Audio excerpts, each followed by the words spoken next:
Greetings, listeners. I am sitting here with David Mahan, who happens to be a man who sports many hats. Mr. Mahan, in addition to being a father and a husband, has earned his PhD and is the Executive Director for Institutional Effectiveness at Manhattan College, one of the most accredited universities in New York City. I view Mr. Mahan as a successful individual, and I think most others would as well, but I'm curious to see what he thinks about this. So Mr. Mahan, what is your definition of success?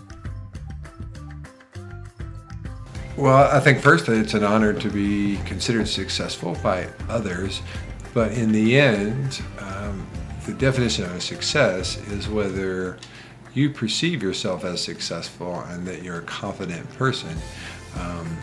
And then when that happens, typically others gravitate to you and you're successful because of those great relationships around you. So there's both kind of the internal aspect of being a confident person, and then there's the external aspects of hopefully positively influencing other people's lives. So it's less about whether you reached a certain status in terms of job or money, and more about your internal confidence and your external relationships. So with that, would you consider yourself successful? Do you believe you possess those aspects? I think a wise person never considers the destination but the journey. So I consider myself on a journey to be successful, and so that's a day-to-day struggle of being a good father and being a good husband and being a positive person at work as far as being a leader and doing quality work. So positively influencing others, but I don't think it's a place that you kind of reach and say, now I'm successful. I think you're successful when you're able to strive towards success and have the confidence that you're making progress. What sort of advice would you give to a person who is struggling to accomplish the things you just mentioned? I think there's two aspects of that struggle, right? There's kind of the innate, mental health question of, having the confidence to overcome and push on through difficult times and continue on that journey. And a lot of that is just a God-given characteristic that you have, and some people have it, in spades, and others really struggle to be confident. And then I think there's the other piece to it, just kind of like I said about the definition of success being internal and external. I think the other aspect of it is external, right? So as you're struggling, do you have relationships, positive people in your life that bump you in the right direction, that continue to encourage you to struggle on and make good choices? So I think that's both an internal and an external kind of dynamic as well. Do you believe someone can still be successful if they were not brought up in the best environment and are not terribly confident?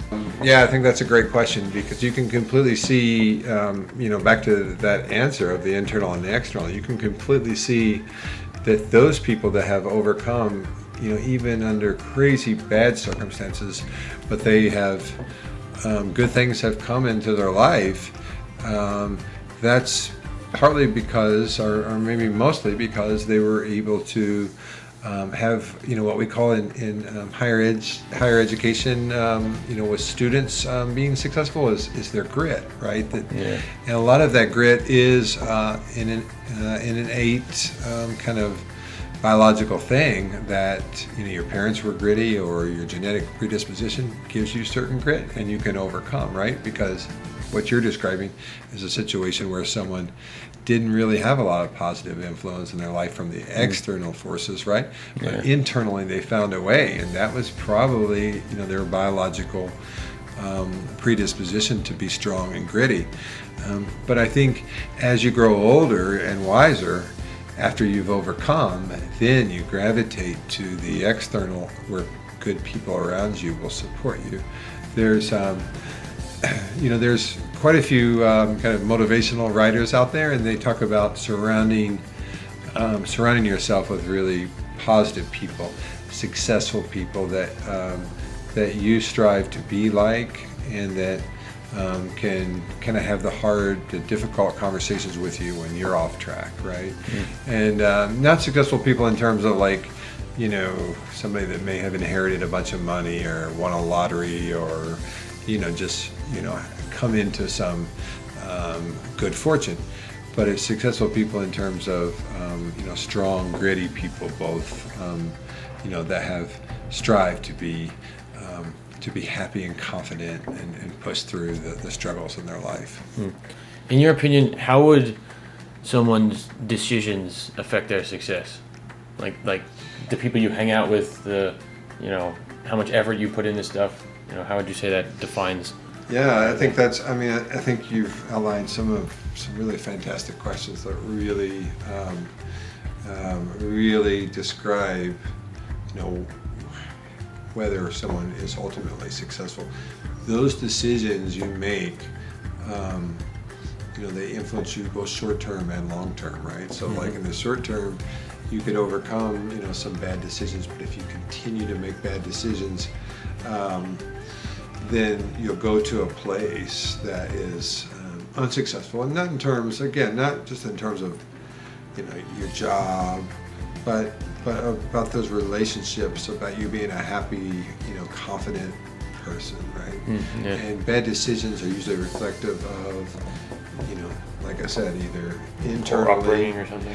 Well, it could be internally, you know, just that you're predisposed to make bad decisions, and you're kind of this self-destructive kind of person having, you know, challenges with mental health, or they could be bad decisions of just like, you know, you gravitate to the wrong people.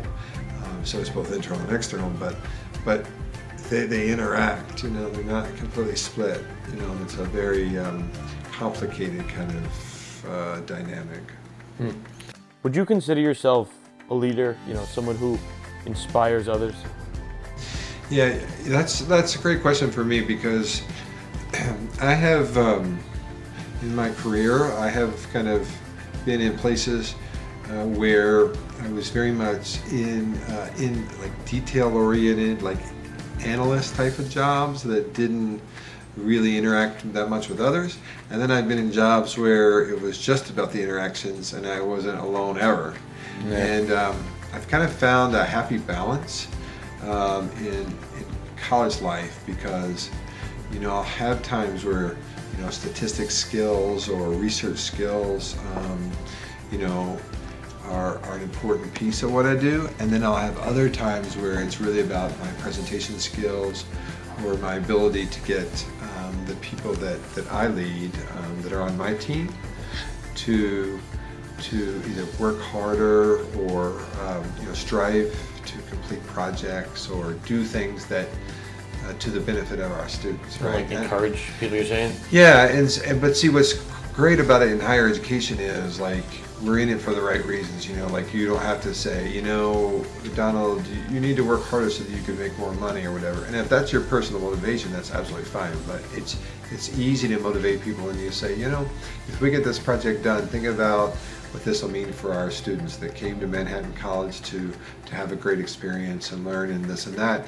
And if we can make life easier for them, for example, like registering for classes in our online registration process, or better advising, you know, academic advising, staying on the right path and taking the right courses and those types of things, then it's easy to motivate like my team in terms of doing the right thing, because, you know, we're all passionate about these students. So it's easy to be a leader if you're really passionate about what you're working on, right? It's harder to be a leader if you're just doing it, you know, as a job. You know, like I have a very successful cousin who is a software entrepreneur, and he used to say, you know, life's too short to have a job, and if you have a job, then it's hard to like be passionate enough that like your energy is contagious for others. Yeah. But if you have a vocation, you know, a career that you're passionate about and you love, like for example working with college-age students, then it's easy for me to want to inspire others, right? Because they can feel my energy. You're a father of two, right? And part of being a father is being a leader. So, at work you encourage, your coworkers and students. How do you, encourage your children to be successful and strive to be as good as they can be? Yeah, that's a great question too. I think all of your questions are really well thought out. I would say, Donald, that with children, it's not so much that it's a recipe that would work for every kid. So you almost have to adjust for each individual. Yeah. And what is really difficult is parenting. Our lives bleed into our parenting, right? So like any shortcomings that we had as kids and growing up and things that we wish we would have done differently, then we come through really hard on our kids. And that's because we set these expectations for our kids instead of seeing each individual child as this unique person that's going to find their own kind of path in life. Mm-hmm. And it's really not about our expectations or what we want for them. Of course, we want the best for them, but what we really need is to let them blossom into the kid that they are meant to be. Yeah, destined to be. Yeah. And it's really, that's a great question because it's really hard to do, And so I've been working on that aspect of it a lot, because what I have is I'm kind of tough on the kids in terms of certain studying hard or trying to learn how to work hard in sports and those kinds of things, or just staying alert in school and not just be getting through it any way they can and not caring. And so I'm really hard on them about that. But then I realized that in the end, I'm not always going to be able to do that.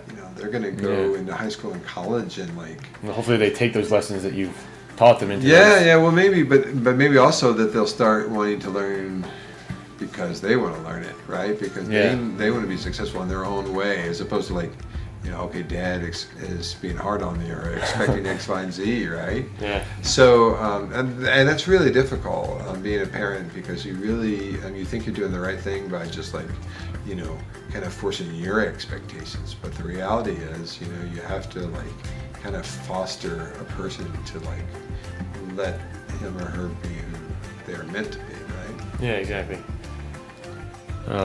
I think that just about does it.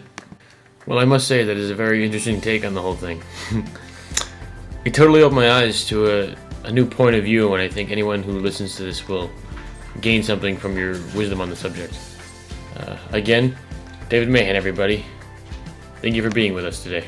Well, I'm absolutely honored that you would interview me as a successful person, and I think you are certainly a young man on the road to success yourself, so I wish you the best.